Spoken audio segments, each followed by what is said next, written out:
we have to synchronise? No. Too late. Have you started your recording screen grab? I still don't know how to do it. Get the first one up then. Was it Shift? What was it again? Shift Command 4. What's shift? Shift Command 4. Yeah. And then, we don't want that one. No, it was wasn't it 3? Do 3, it's a bit better. Shift Command. This is different. 3 comes before 4, after 2. No, that's just not, it's not that one. It's, do your full screen. What, chuck one of these? That is a screen grab, you need screen record. It's Shift Command 5, I know it is. That's the one I did. Just do screen record. I don't know how to. Just Google it. Type it. Where's the Google page gone? Screen record. Yeah. I think Andy's a similar age to me, you see. You know when I said I'm actually quite good. I only found out the other day about what BCC and C means in emails. Shift Command so, you know. 5, I've been doing it like mad. Shift Command 5 to open the toolbar. So that's what I've been doing. I was right. Where's the toolbar? There we go, that's it. So you want that one, which is record entire screen. You're up and going. Now press it now. You're up and going now, yeah, see? We're recording. Everything is about to go. Right, so I have brought the, what's the word? The dream team together here. I have got from Shooby Dooby Doo Wop podcast, Mr. Andy Robertson. The link to that will be in the link. Go and check it out. He's a very knowledgeable person on music. He's very knowledgeable on all of the modern popular music, unlike me. So he's going to be taking us through some of the contemporary music stories that are out there today, and I will be commenting on it, along with my friend Richard, who you may have seen before. Richard is also he's a YouTuber, perhaps not as successful as I am, well, nowhere near in fact, but what's the name of your... It is just Richard Charles. And yeah. Just is part of the name. Yeah, so it's just Richard Charles. The link's down below. Go and check it out. He does all this modular synthesis stuff, you know, and he sits there and it's all very relaxing and you know, you can watch Richard. He'll drink a cup of tea, twiddle some knobs and you know, and grow his beard basically, which is looking very magnificent. Beardy. Yeah. Looking good. It is, isn't it? Yeah, well, you know, I do try. I did grow it a little bit this morning. Did you? Just sat there for a moment and just, you know. Will you grow it throughout the video? I will keep growing it throughout the video, yes. Yeah, so, you know, I mean, it's probably going to be imperceptible, but those of you who find the content a bit boring, if you just can't, you know, just stick to the end and just, you know, go back between the two, you might see an extra. It's the new equivalent to, it's like watching paint dry. It's like watching beards grow. Yeah, I know, but watching paint dry is boring. I don't want you to be advertising some sort of boring concept. Yeah, This is going to be really good stuff, because you know me being a man of a certain age, I don't really like dealing with the contemporary world, and I have contempt for the contemporary world. Contemporary contempt, I call it, as an older man, but every now and then I think I should deal with what's going on in the real world. So Andy, what is going on in the real world? Pull us up a story. I chose about 25, let's call it news headlines, Andy. But I knew you wouldn't do any, let's call it research. Oh, yeah. Give us a number and we'll just have a... No, start at the top. I do want to deal with this top one here. Yeah. All right, then let's do it. John Lewis... Agree to that, yeah, that's all. Opts for upbeat John. Let's start again. John Lewis opts for upbeat 90s club classic for this year's Christmas ad. Do you want to know the story? The 2025 John Lewis Christmas advert features original 90s club smash Where Love Lives by Alison Limerick and a modern version by Labyrinth. So this advert's caused a little bit of a stir in today's, let's call it, morally bankrupt news world. Well, I saw it this morning and I was moved by it. Were you, Andy? Yeah, I saw something. They said that some, I think it was a GB News, Bev Turner, had been moved to tears, and not just moved to tears, floods of tears. Oh yeah, you know, she rarely gets moved to tears. From what I've not seen. Normally, not old Bev, but she was moved to tears by this. So I watched it, and I was moved to tears. What do you think's an advert all about? Have you seen it? I've not seen it, but do we need to explain the concept of the John Lewis Christmas ad to your foreign viewers? You're on about the Americans. Yes. They don't get anything anyway. So there's no point. John Lewis would be similar to Target, let's say. But the John Lewis Christmas ad is a big event, isn't it? It's a big event in here the in this Christmas calendar. It's like you wait for it. You wait for the John Lewis Christmas ad. John Lewis is a shop, basically, a big shop. A posh shop. And it's sort of is a snapshot of the contemporary culture at that time, and yet still going into sort of the traditional Christmas story. Bricks and mortar. The idea that a shop still exists is, something these days, and they choose terrible songs usually for Christmas. Yeah. Sort of winsome, piano-led kind of. Can you read out some of the songs down there? I can. Yeah. Over the years, the likes of Sir Elton John has done Your Song, Elbow, Golden Slumbers, that's a Beatles song. They're all covers, aren't they? Tom Odell, Real Love, that's another Beatles cover. Lily Allen, Somewhere Only We Know, that's a Keane song. So you get the gist, those kind of, like say, heartfelt, slow ballads. There's a lot of space on that story at the bottom. They could have put more in, really. Yeah. And what could they have put in? Why is it created to stir? It's not because there's a 90s club classic on there, is it? Why is it created to stir this advert, we ask ourselves? They're saying in this, the commercial sees a father and son bond over the song after he gifts his dad a vinyl of Where Love Lies and a heartwarming short that shows the power of music. It does, that's what I was moved by. But it wasn't really the power of music, I thought, when I watched it. So basically, on this advert, they're all getting ready for Christmas, right? Yeah. And they're wrapping up, they've done all the presents and they're wrapping it up, and the dad, as the dad is, he's like, because I'm really anal retentive on this Christmas, is I'm like, put it in the bin, put it in the bin, something, don't drop it on the floor, put it in the bin. Yeah, right. I don't want to be here for an hour trying to get every scrap, but put it in the bin, I put the bin bag straight out, so he's doing that job. And he finds one present that he hasn't opened, he opens it, it's some vinyl from his son who's in the corner, and the son has got his headphones on, he's not involved, is he? The dad and the father, they're a bit like this. There's a disconnect going on, and so he then takes the album, he puts it on, it's this track, and then he's suddenly back in time, dancing in a rave, but he's not young, he's still old. Yeah. You think, this is a bit strange for an advert, it's like Breaking Bad or something, they do things like that in that, I thought, I don't know what time scale it is. And then he looks across, and he sees his teenage son stood in the background, and he's like, there's a distance there, all these people.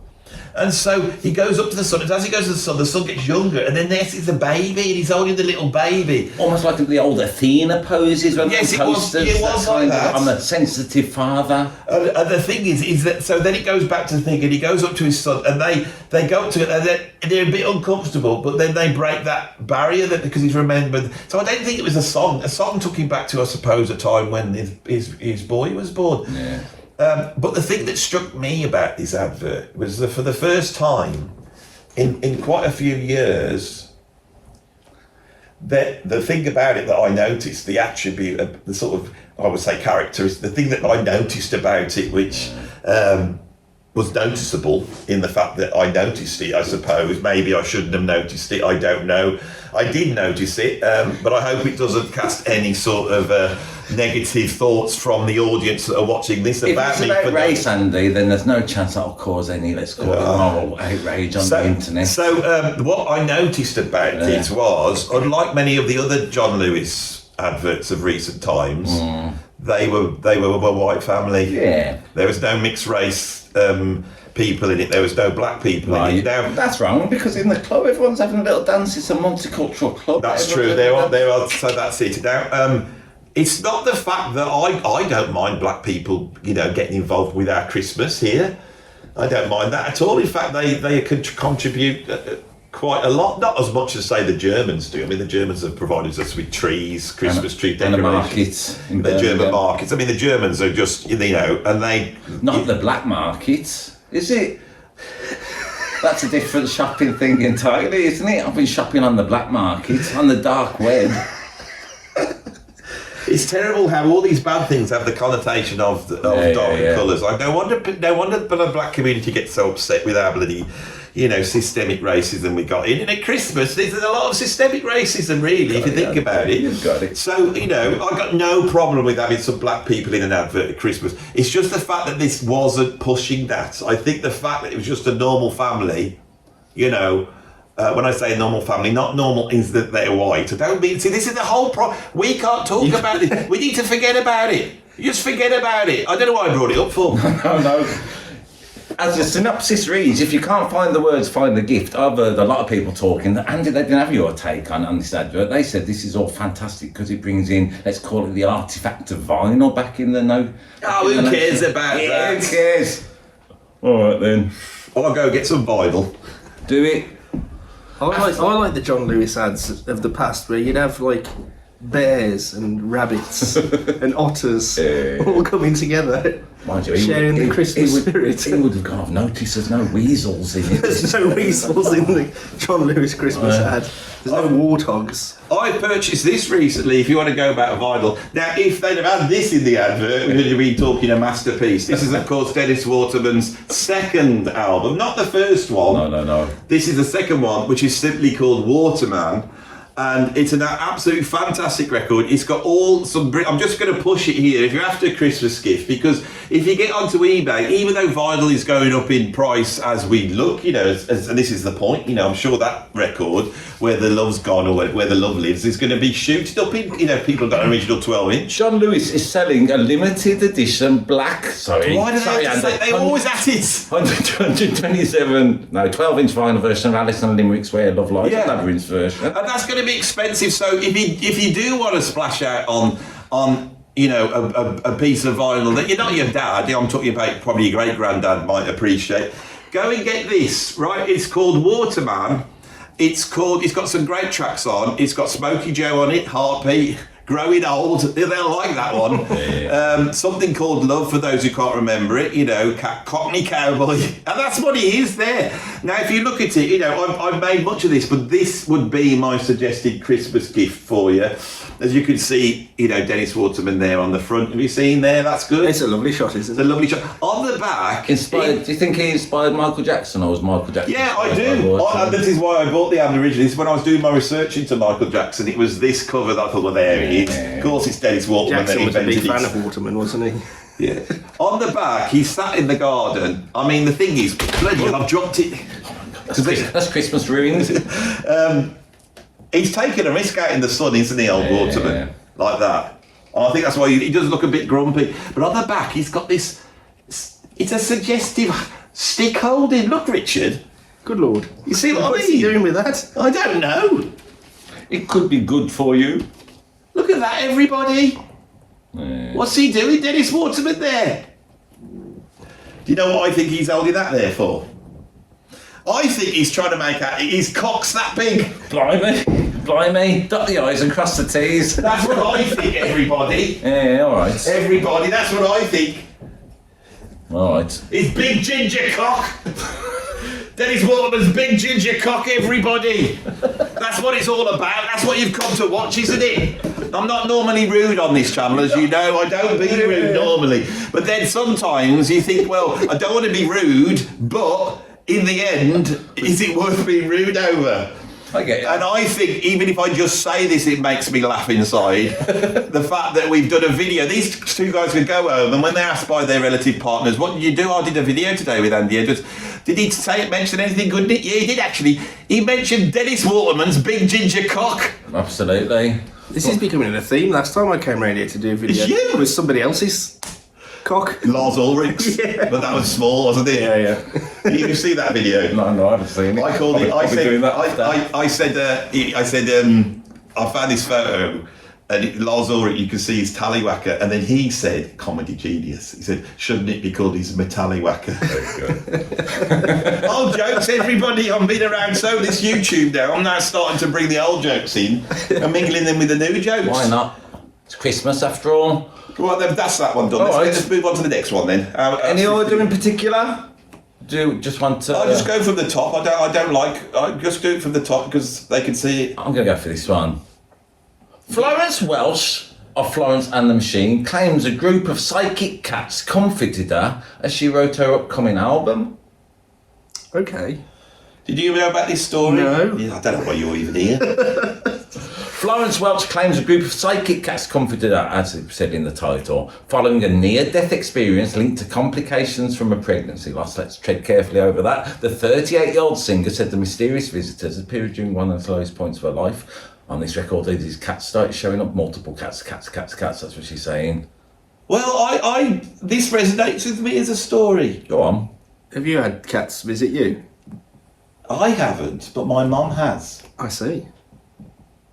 Have you got any psychic cats stories? No. Or imaginary cats? Not imaginary cats. No. Because I don't want to honk. I know it's my channel. I've got guests on, but I'm doing all the talking. You've got a personal experience with psychic cats? In 1995, my mum discovered that she'd got an aneurysm in her brain, which could have burst at any time, giving her a serious stroke or death. Yeah. So she had to have an operation, which was a brain operation, where they cut a hole in her skull, went inside, and did all sorts of manner of business there.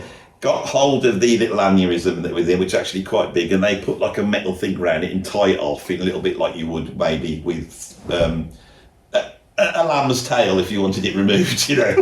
So it's all warts, you know. They did the same method. They did that when she was then, after the operation, she was in hospital for about a month really, and she was not quite right. My mum was, to say the least. And I remember I went to see her one day, and I went in, I said, "Oh Mum, how you doing?" She said, "I'm fine."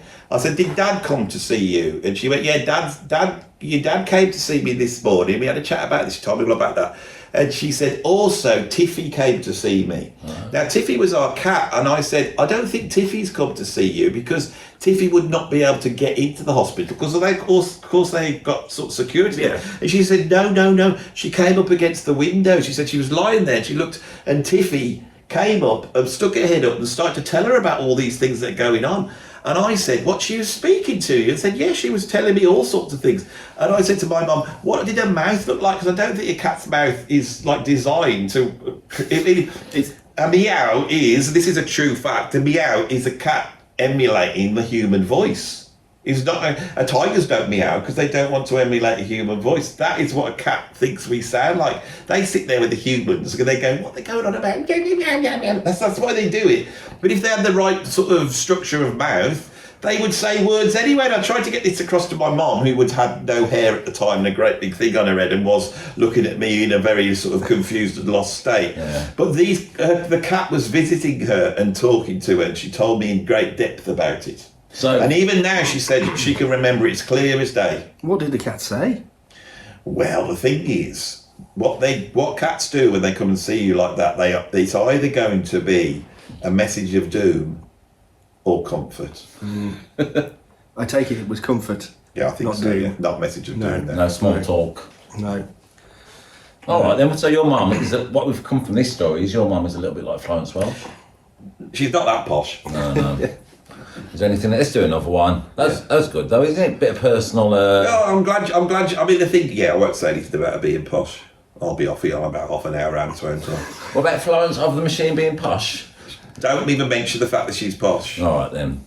Let's go for one of the. I'm going to go. I want the David Navarro one. We've got to get one that it's my channel. I'm not interested in Florence of the Machine. All right then. They like bands like, you know. Let's go for this one then. I thought this was right up your alley for your, let's call it your audience, Andy. I'm sure you've addressed it. Oh, there we go. I've addressed it twice already, but I will return to it again. All right then. Fill your boots. She was not a Rush fan. Geddy Lee and Annika Nils, who will attempt to fill the very big shoes of Neil Peart.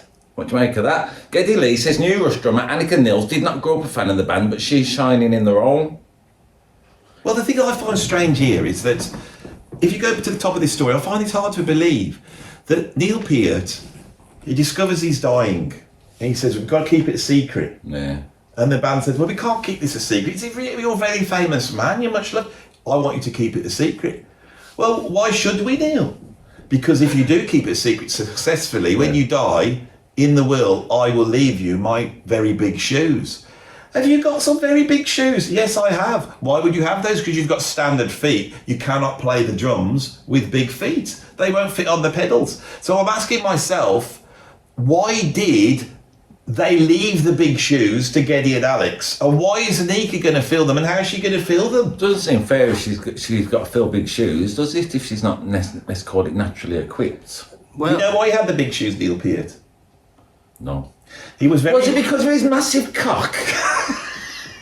Could you not talk like that on my channel? Sorry, I don't know what came over me. There's another one in there if you want. You know. All right. The reason is because Neil Peart was very worried about burglars. And so he bought the big shoes, put them in the hallway next to the front door. If the burglar was to break in, this is a Billy Connolly joke, he knows because he's a professional comedian, and I've adapted it a little bit, but basically they come in, they go, oh my God, those are massive shoes, I'm not breaking in here, you know, I'm not going to go and nick Neil Peart's very expensive drums and sell them on the black market. I'm off because I didn't realise his feet are so big. You know what they say about big feet? Big shoes. Big shoes, yes, there we go. This is stacking jokes, this one is. It's really silly, this one is. So, would you believe that Lee has said, how do we replace it irreplaceable? That's a good philosophical conundrum, isn't it, Andy? But he can't by the very statement he just made there. So he's tarred her with a terrible brush already. No, she has to fill big shoes. Yeah. Right, which for a lady is going to be difficult. A man can fill big shoes. I mean, I'd go and just... What size shoe are you? I'm a size 9. Size 9. But if I had to feel big, I could just go out the garden, dig some dirt up. Yeah. I know the point in the garden where the Put dirt a bit is. of dirt in the end and of I your just shoe. shovel it in, they're filled, there you go. My wife was doing it, she'd be there deciding what to put in. Oh, no, I think we should hold on to that. And, that's what, you know what ladies are like. Why they've chosen a lady to join Rush, I do Do you not think, know. has it offended, do you think that'll offend the fans? The presence of the feminine divine? Well, I think with Rush fans, there's a for a start, you've got that section of the audience that actually don't know what a lady is because they've never really had much. They don't really encounter them on a day to day. They have a rough idea, but they think they're sort of a mythical beast, like a Griffin female or something dwarf. like that. Yeah, like a female dwarf, exactly like that. So there's that section. And then there's the other section that are probably so excited that they'll be in the same room when they buy a ticket as a girl. Right, yeah. You know, I mean... Because they are aware of girls, but they've also not met one, but they do know they exist. Yeah, so the idea that they can buy a ticket... You know what I mean? You know what I mean? I mean, Rush should have done this a long time ago, brought some girls out. They could have just had some backing singers at They them. could have. Side of the Well, they stage, did have a couldn't they? singer. When they did Hold Your Fire, they did do it with a girl singer. Can't remember her name. Anika Niles is a bloody brilliant drummer. Oh, right. that's- I would say, from a technical point of view, she is significantly better than Neil Peart. Would ya? Of course she is. Maybe. Yes. Yes, she is. Yeah. All right. All those Rush fans that think Neil Peart's the greatest drummer in the world. Yeah, stupid Rush fans. All right then. Rush fans, right? I know my channel. Why would I do this? My channel is supported by Rush fans. Yeah. If you want to find a channel where there's going to be Rush fans watching, it's this channel. And what am I doing? I'm saying some of them like don't know about women altogether. The ones who do have never met one, Yeah. and also they are stupid and know nothing about drumming because they think Neil Peart's the greatest drummer of all time. Yeah, great. I mean, that's good, isn't it? Yeah, this is all the background to this is why these stories are working. Because this is it's like Dennis Waterman's Big Ginger Cock. Yeah. It's the same thing. You know, there he is, wiggling that stick on the background. We all thinking about it. Yeah, it's the same thing with this. Yeah, right. Rush have got a girl in the band. Imagine if you had a gang of lads that were Rush fans, right? Yeah. The last thing they're going to do is someone turn up and say, "Oh, I thought, can my mate join it?" Yeah, of course she can. Is she into her nerdy stuff? Is she into Dungeons and Dragons and trying to work out the meaning of 21 stuff? Yeah, she. And then you bring. I spoiled it because I said she. Yes, they are. And then they bring the person in. It's a girl. And they go, "Oh my God, what's this?" It upsets the apple cart. Great. All right then, should we do another story that might appeal to the viewers? Do you want to insult the fans of Bad Company? Well, the thing is that with Richard's here. Go on. What bands do you like? You like the Red Hot Chili Peppers, Let's do don't it. you? Because Go on then, let's he have a was in look the at Red this Hot Chili Peppers tribute band. Oh, yeah. weren't you? No, it wasn't. We just sounded like the Red Hot Chili Peppers. People thought it was a Red Hot Chili Peppers. All right then, let's do this story. I mean, Richard's a music YouTuber. He only knows about modular synths, Yeah. classical guitar, and the Red Hot Chili Peppers. So then we have to find one of those three. Perfect. Dave Navarro looks back on Backlash to replacing John Frusciante in Red Hot Chili Peppers and the disconnect he felt from the band. What do you make of this? Do you want some more information to Go go on on? then. Yeah, let's see Former what, Red Hot Chili Peppers guitarist Dave Navarro has looked back on his time in the band and the backlash when he fell in love. That's always a headline again. Yeah. Frusciante departed the band. Navarro, who had left Jane's Addiction when they broke up the year before, stepped in, and they are essentially saying something like, "Whatever magic John brought to the Chili Peppers, I don't have that style of magic." He said, describing himself as a goth kid in a funk band. Yeah, I mean it's a fair statement. Why is he dragging it up now? Though he's had a bit of after he left the Chili Peppers, he had a bit of a down period, didn't he? But he's doing well now. It seems futile to bring this kind of thing up again. Yeah. Yeah, why is he bringing it up? He explained if you had to narrow down what the disconnect was, I'd say that would be it. It became clear pretty fast that as much as we tried and much we wanted to work, we weren't coming from the same musical place. Blah, blah, blah. Musical differences. The musical differences, isn't it? That is one Chili Peppers album that I don't own. Wonder why. I don't know why. I would argue contentiously that there's an argument it's their best album. Yes. I love it. Yeah. I would agree with that argument. It's a very, very good album. But I don't own it. I own it. It's an un-Chili Peppersy album, I would say. It is. But then Aeroplane, remember that one? Yeah. That was a very Chili Peppers tune. A track that we used to cover. Yes, you did. You see, I thought it was a very good album. It's darker because he's on it. Yeah. It's a great album. You know, I think it was a follow up to Blood Sugar Sex Magic. So it's one of these things that the shoes are too big to fill. But the thing with Red Hot Chili Peppers is the interest there is that when Jack Irons left, the drummer, they had to audition and audition. They couldn't find somebody that fitted in the band. I think it's a very unique musical fit. Yeah. And Chad Smith, they were almost like shocked at what he looked like because he looked like he wasn't really a funk drummer, was he? He was a rock drummer. Yeah. I mean, he wasn't a woman, so there's that for him. Maybe they should have gone. You don't for stick woman, a lady into Red Hot Chili Peppers, No, no way. Remember Cleo Rockus, I'm saying no more. Well, you don't stick a Red Hot Chili Pepper into a lady either, I'm going to say. Navarro addressed the reaction he received from die-hard fans, saying there was a lot of backlash from the fan base. I was filling John's role. He continued, I always found it odd that any of that was directed at me. He said, well, if you don't like me being here, you can blame them. I didn't force myself into this. All I did was say yes. Yes.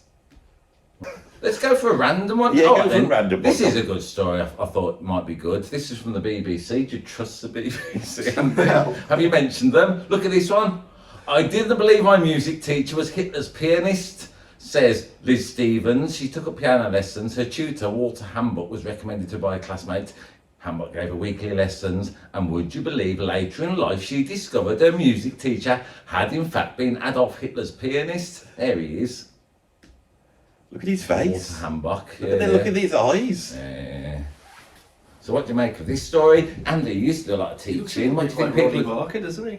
Got a touch of that, doesn't he? But like an evil Ronnie Barker. Yeah. So I suppose it's... Yeah, read a bit more of it. I need some more background before I start commenting on this. Hitler had his own private pianist for like parties and functions and so that on. way. What job was he doing for Adolf Hitler? Playing the piano. Yeah, I know, but what exactly? Well, I'm agreeing with you totally, Richard. You're totally right. What job did Hitler say? We sat there having a rage about something, going, "Why brings the pianist now? Why needs the pianist to play me some piano?" It's such a beautiful language. They recommended him to Hitler, and Hambuck spent several years playing for him, get this, whenever his services were demanded. What do you make of that job? Someone... Well, how often were they demanded? No one knows. I mean, you know, tends tragically. Let's have a look at the picture of Hitler then. Yeah. Is there any pictures of Hitler at the piano? Or at the supermarkets. Yeah. Super race market, knowing that fella. Right. He took his own life in 1945 when facing defeat in the war. No spoilers, BBC. I want to watch the film later. This is how rubbish they are. They got a news report here which is just rubbish that some lady was taught at some point in history that we're not by somebody who once played the piano for Hitler, and then they flesh it out by going, he committed suicide in 1945. We know. That's not news, BBC.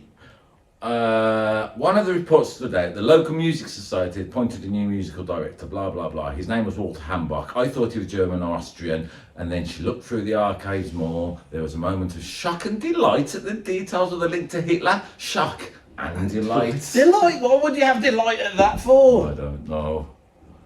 Yeah, so... This is the best story so far, though. Well, What's that old photograph of her, then? There she is, Liz Slaven, pictures as a schoolgirl. She looks about 50. She looks a little bit like Olive from On the Buses. On the Buses, yeah. We're not shaming her. So, Andy, do you think that maybe when, let's call it, let's hear that, 80 years' time, people, you both teach me, do you teach music? What do you think people will be saying about you in headlines I've never played the piano for any dictator. Me neither. I can't play the piano, you see. I didn't believe my music teacher were YouTubers. That's what your stories would be, I guess. Yeah. Oh, I should try another one. Well, I don't think being a YouTuber is equivalent to being like Adolf Hitler. I mean, I think you just... I've seen some of the videos. Blah, blah, blah. Shall we go Well, right, so I imagine, to be serious, Hitler's there and he's had a bad day. You know, he's been getting news from the Russian front. It's not good.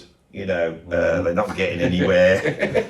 He can't believe it. You know, so he sits down and he relaxes. He hasn't got the internet, can't go on Facebook or anything that we would do now. No. So what do you do if you're Hitler? What can you do at that point? Either Braun's got a headache. So what do you do at that point for entertainment? You can put the radio on, but it's gonna, I mean, it's not good quality, is it? And if you're Hitler, you could afford to have real music in your living room, and you've got a piano in there. So I suppose you'd want a really good pianist just waiting there, and they could come up and play some Wagner or Beethoven or something Germanic like that. All right, let me ask you both this. If you had the money and the, let's call it the resources, what musician would you pay to come and entertain you? Like a famous musician? Anybody you like, really. Somebody you can chuck a bit of money at to come and, let's call it serenade you, make you feel better from, let's call it, your terrible race hatred. I don't know. I'd have to have someone that would make weird noises. Well, that bloke off Police Academy. Yeah. I'm going for Cardi B. Is that okay? Yeah, of course. Why not? Should we do another one while we're here? This is fun, isn't it? It is. Yeah. How many minutes we do? We got a bit longer. All right then. Should we just go for a random one, or do you want to? Do the one about the chicken. All right then. You saw this earlier. This is a. That Where's tickled my that? fancy. How do you know it's a chicken and not a cock? Well, Dennis Waterman's back. Watch fan give PinkPantheress a rotisserie chicken on stage in Chicago. God, this is the music industry. Yeah. Who the hell is PinkPantheress? I have no idea. She's a singer-songwriter. Do you know who she is? Yeah, she's a big pop star who's popular at the moment. Is she popular, is yeah, she? Man, of course, yeah. Why is she called Does she- PinkPantheress for? Well, I mean, you could say that about anybody. You could say that about some of your heroes, Andy. Well, why they're nobody's called named the themselves after a cartoon character from the late 60s. That must have done. There's no jazz musician called like Foghorn Leghorn S. Yeah, fair enough. The greatest of all the cartoon characters. I'm right, aren't I? I say I'm right, aren't I? I say. Don't you think Foghorn Leghorn? Now that's a massive cock. Yeah. Do you remember how massive he was? If you look at Foghorn, Google Foghorn Leghorn. I'll do it. Because this is a nonsense story. And I agree. Look at the size of him. All right then. let's do that. compared to any other animal. Remember, I mean, he's got a chick. He was like as big as a man, wasn't he? You'd have to write it all. Google knows what we're talking about. Foghorn Leghorn. Get him in context with other animals. Let's get in images. Let's find there he is. There he's talking to us. With a little- Look at this. Give it a minute. You know what it is. Foghorn Leghorn. I'm declining that, whatever it is. There he is in this. But what's he talking? What animal's that? See, this is exactly what I need. That's a normal sized chicken, Yeah. and that's him. Look how big his feet are. I know, He's got it's- massive shoes. Look at his hand. I mean, what's that? That's like a secret symbol or something, isn't it? That It is. That's a you rock can't- sign, you isn't can't it? even- Yeah, what's going on there? He's pledging allegiance to he who walks backwards. He's got two thumbs though, hasn't he? I don't know if you Yeah. think that. Foghorn Leghorn is my favourite cartoon character, but he's like a man. He's like 6 foot tall. Nobody asks any questions. You wouldn't rotisserie him, would you? I wouldn't be a tasty treat. You could feed, lots of people at Christmas with that.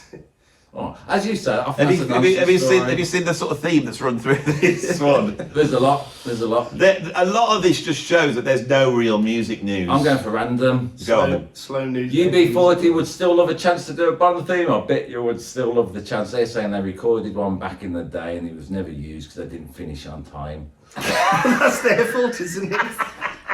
And eventually Tina Turner sang Goldeneye, but they're GoldenEye. kind of saying that if you're honest, we'll still do a James Bond theme. There's no James Bond anymore, is there? I thought he died. Yeah. Spoilers. All right then, so that's one. That's isn't a it? rubbish bloody All right, UB40. I mean, he was in UB40 now. There's two versions of UB40. Exactly. isn't So there? which one's going to do the James Bond theme, or were they going to collaborate? Which is not going to happen. We've We've had that one. Okay, I just something about Hitler brings it back to him, doesn't he? Strangely. I can't get out of it. Sting. Oh, brilliant! Your mates. Right, go. I'm friends with Sting because I've spoken to him once, and so now he is classed as my friend. Like I say, this is the story about my friend Sting, isn't it? Yeah. Well, your mate is back to sport venues at Fuel Drinks. I saw this story. This is a proper story. We're going to finish with this one. This will be the last one, and then we've done a roundup of the news. And I do apologise for all the rude talk on here, but these sort of videos where we go through the music news, nobody ever watches them anyway. It's not going to be a success at all. So those of you who are watching, you're probably, Well done for getting this far. yeah. Well, here's a real bit of news, and it's quite interesting, this one, for Mr. Sting. He's always doing good, old Sting is, Mr. Sting, I like. Singer-songwriter Sting has praised the galleries and gig venues that inspired him to pursue his dreams when he was growing up. The Wallsend-born musician has thrown his weight and money behind fundraising for a 10 million, we're back on the penises, a 10 million endowment fund to sustain creative futures on Tyneside at the Baltic Centre for Arts in Gateshead. So there he goes on. Sting doesn't want to work at the shipyard. He always says that, doesn't he? I didn't want to work in the coal mine. He's often saying that. He wanted to work in the arts. When I was 16, I used to come to the Club of Go-Go. I saw Jimi Hendrix, I saw John Mayer, and I suppose he's saying his curiosity as a child, there are no more venues, so Sting is giving. Do you know why Sting actually decided he was going to become a rock star, not work in the mines or whatever, or on the shipyard? You know what it was? No. The Queen Mother drove past him when he was little, and he saw her in the car. Yeah. And for some reason, that inspired Sting to become Sting. It's bizarre, isn't it? Yeah, that's the actual reason why. I wonder why. Oh yeah, it's the Queen Mother. That's I mean, my look- Newcastle accent, that is. That's Sting when he was little. I'm going to become a rock star because of the Queen Mother. I mean, some rock stars say they absolutely learn to play guitar and all that, don't they, to get the women. So maybe Sting wouldn't With have his- that to had get his the eye on the- women. He He had his wouldn't eye on have the had to do Queen that. Mother. He had his eye on the Queen Mother, maybe, and he thought if I... Well, how old's he? He's born in 1952, isn't he, old Sting? I don't know him as well as you, Andy. Yeah, I think he's 51 or 52. I might be 51 now, I've thought about it. So, if you see... He's 74-year-old, so 51. Yeah, I got it right. So I told you. I might not know what a Brussels sprout is. That's true, but as you said, the birthdays. But I do know the rock stars, birthday. So if he'd have seen that at 15 years old, the Queen Mother, that would have been 61, 66 maybe. No, we have to be younger than that, 12 years old. So we're talking 63. Now the Queen Mother was born in 1900. So she would have been 63 years old. Old, but still probably game for a young Sting. For a 12-year-old. Yeah, you've exposed. Yeah, you're right. It's not her age that's the problem with this. Your theory. It's Sting's age, isn't it? Yeah, but She'd be like a nan to him. But nonetheless, he's going on. I suppose essentially he's supporting all these closing down venues. Yeah, and that's got to be a good thing. You know what I like at the front? It says here. Look, if you go up, it says right at the start. It says he is throwing his weight and money behind the front. Now I've met Sting. For a man of his age, I've met him. I've spoken to him. For a man of his age, he's very svelte. There's no weight there. Right. So if you had a choice between the two, weight or money, you're going to go for money. So why even mention the weight? I get yeah. It's like, say if your car breaks down and you've got to push it up a ramp to get it off the motorway, and you got Sting in the back, you think, well, that's no bloody good. You're going to say, Sting, can you get us off here? Well, I'll give you a push. I'll give you a push. Yeah, I will. You're not going to do that. You say, can't you just hire a helicopter to pull us out of this situation? And he'll ring up his minions. And you're not going to, even in a situation where weight would be, why does, is this the BBC, is it? Of course. Why do they have to put that, this is what winds me up about them. Go on. Why do they have to put their weight and money behind it? Why do they have to voice it like it's a cliche? Yeah, BBC. It's probably been written by ChatGPT, hasn't it? I'm not really saying that the BBC use ChatGPT or anything like that, but... Of course they do. Let's do one more that isn't BBC then. Yeah. I was watching an interview with Mike Joyce. He's got a book out. Okay, should we do it? Yeah. I think it's just about the interview. And Right, don't tell me. Mike Joyce has got a book out, right? And they are going to say that he didn't really get on with Mr. Morrissey, and now he's a far-right neo-Nazi. He wants to voice that, and he wanted to write a book, even though there'd been loads of other books. You buy his book because his book talks about the good times, because he's a nice chap, unlike nasty old bitter racist Morrissey, who just doesn't like anybody and just focuses on all the bad things, unlike Mike Joyce. Yes. Morrissey, you've let us all down with your opinions. We can't listen to you anymore. Let's see if I've got that story right. Dismiss Mike Joyce on reactions to Morrissey's politics and their unusual relationship. Mike Joyce has said like blah blah blah. He's a no holds barred. He sat down with the Guardian and he perceived proximity. This is going about Morrissey. He perceived proximity to the far right made headlines as far back as 2016 when he hailed the Brexit result as magnificent and called Farage a liberal educator. Morrissey later said he despises racism and fascism. Apparently that's not good enough for people saying that because he threw his support behind the far right party for Britain. I think he wore a badge. Yes, there we go, wore a badge on Jimmy Fallon. As you predicted, Andy. From what I've gleaned, he's got different. Well, to be fair to Mike Joyce, unfair.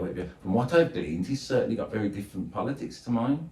That's fair enough to say that, isn't it? So cool. We should all be allowed to have different politics. But that's just his opinion. You know that badge he wore, that political group. Oh yeah. They really are bloody extreme far right. Yes, they are actual far right, horrible. I had a look at them after, and I have to say I wasn't. But I think it was Morris's case, because their views on animal rights was pretty. Yeah, it's because the main woman was also a vegan, so that's why he got behind that, you know. Right, then. And I don't think it went, people, they don't do the research, do they? No. All right then. Well, I don't want to end on Morrissey's death. Let's do Ace Frehley, because Ace Frehley is the guitarist of Kiss, or he was the guitarist of Kiss. I absolutely hate Kiss, but it's still. So I never did one of my tributes. It did cross my mind. I thought, well, I can't come on, and say, oh, Ace Frehley has died. 1954 to 2025. What year was he born? Have you got that there? No, I don't know. Let's have a look at the story. Don't know. It's going to be around about 54, I would say. 53, 54, I would have said. A little bit younger than Sting. Anyway. Kiss fans launch a campaign to posthumously make Ace Frehley an honorary astronaut. That's Kiss fans, seemingly, as you know. He was 74 years old when he died. So what year was he born then? 51? 51. It's the same sort of Sting, so it's 51. I was nearly. I thought he might be a little bit younger, but... Per a statement shared by his family, also known as Spaceman, he died peacefully surrounded by them, blah, blah, blah. Following Frehley's passing, a change.org petition was launched in an effort to convince NASA to award the guitarist with honorary status. Astronaut status. Would they have to send his remains into outer space? That could do it, couldn't it? If Katy Perry gets called an astronaut for going up for 7 minutes, then he can do it. Yeah, she was just up in the sky, really, wasn't she? Yeah. It wasn't space. How do you get made an honorary astronaut? The campaign, hinting at his spaceman nickname, reads on October the 16th, the world not just a legend, not just a rock icon, but also a good man. Paul Daniel Ace Frehley. Paul Daniels? Paul Daniels, that's his name. You ever seen Ace Frehley and Paul Daniels in the same room together? You're going to like it, but not a lot. He was, at the tender age of 21, was brave enough to take one small orange step and one small red step and make the giant leap into the global phenomenon that we all know as Kiss. What does that mean, one small orange step and one red step? That Kiss reference? It doesn't matter. He never got to be an astronaut anyway. NASA, would you believe, are yet to comment on the petition. So what, they're just going to say he was an astronaut? Yeah. A bit like when people win honorary doctorates. Yeah, it is like that, yeah. I saw Kiss twice. Once in 1988 at the Monsters of Rock Festival when they didn't have the makeup on. Although I've asked my viewers to check, I can't be asked, whether Kiss was on the bill at the Monsters of Rock 1988 Festival, because I have no recollection of them being on, except a vague memory that I did see them. But then they redid in the 90s the Alive tour, and I went to see that. Yes. And at one point, and it's the only thing I can really remember of the gig, he did a guitar solo that was rubbish. But whilst he was playing the guitar, he held it up and then he let go of it and it launched out into space like a rocket, went above our heads and then exploded. Yeah. That's quite impressive. That's what I remember. Yeah, I mean, that's proper rock and roll shenanigans. Well, I would say that is surely they could utilise that on the CV to say that he might not have been in space. Because some astronauts, they don't go to space, do they? I don't know. They just train. They just train as astronauts. Yeah. When I saw Kiss, they were immediately at the end of the gig trying to sell you a little USB stick of the gig you'd just seen. So on the way out, they monetised literally what you just heard, and people were spending 50, 60 quid on a USB stick to hear the live gig, what they'd just seen. I was impressed with them, I have to say. Turn that round quick. Yeah. I've never seen Kiss, but I have seen a Kiss tribute band. Yeah. What were they called? Just to Kill. I don't know. Kiss tribute band. They didn't have any rockets though. They'd be called Smooch, wouldn't they, I suppose, or something like that. Well, the other day on Facebook, somebody said, take a band name, change one letter to get some humour out of it. Okay. And I changed Rush, I changed the U to an A and came up with Rash. Nice. But then somebody had just written Piss. And then I read it, I thought, I ain't going to beat that. No. That's got everything. I mean, you're a comedian, that is... You'll be using that one, won't you? I heard someone say the other day, if one of the blokes in ABBA was called Simon and the other one was called Dennis, they'd be called Asda. It's a good joke. Yeah. So all right then. I had a mate who was like Big John. You know Big John? Big John? Big John, he's a guitar teacher up in Dudley. Big John's a big bloke and he's very big. He's about 6'7" and he's big as well. And he's got long hair and he is really into AC/DC and he did talk about doing an AC/DC tribute, but they would all be big fat blokes and it would be called Obesity. Really good. Yeah. So good luck, I suppose, posthumously becoming an astronaut. Ace Frehley. Oh, I think we've got to the end of this now. I mean, there are of news, but as you say, My brain was wandering off That'll do then. it, won't I it? was thinking about something else then. yeah, good idea. I just he wandered off then. Nah. Nah, forget Balance it. of Joan Armour trading. Yeah, don't forget Joan. I did a gig with Joan Armatrading once. She's a bloody genius, brilliant songwriter. You know, there's no two ways about it, isn't she? She's one of our great ones. Change 3 letters in her name, Joan Armour Plating, as the joke goes. You can come back if you can think of some of these. We'll just do. And there'll be. I'll set it up, and then all it'll be will just you and me saying the new band names. There'll be no content. Let's do it now. Why set it up, Andy? You like a bit of chaos at the end. All right, of the then. video, don't you? We'll stop. We'll do this as a separate video, okay? Separate video. You ready, Richard? You can just sit on the end like you always do, being quiet. Everyone likes Richard. They see him. They go, "Oh, that looks like a fine English gentleman." Who's that there? Is that Russell Brand or is it W.G. Grace? I can't tell. He seems to be somewhere between the two. Yeah. They like him. That's why I put him on. He doesn't need to say anything. He just sits there, being relaxing. Just here to look nice on the end. That's it. That's why you're here. All right, then. What are we playing? Let's change a letter at least, or change a thing. But I'm going to switch off now. So that's the end of this one, and I'm going to do a special extra one with this special video all on its own where we do this. Okay? You ready? Okay, then. Bye bye. Switch it off, Richard. See you on the next one.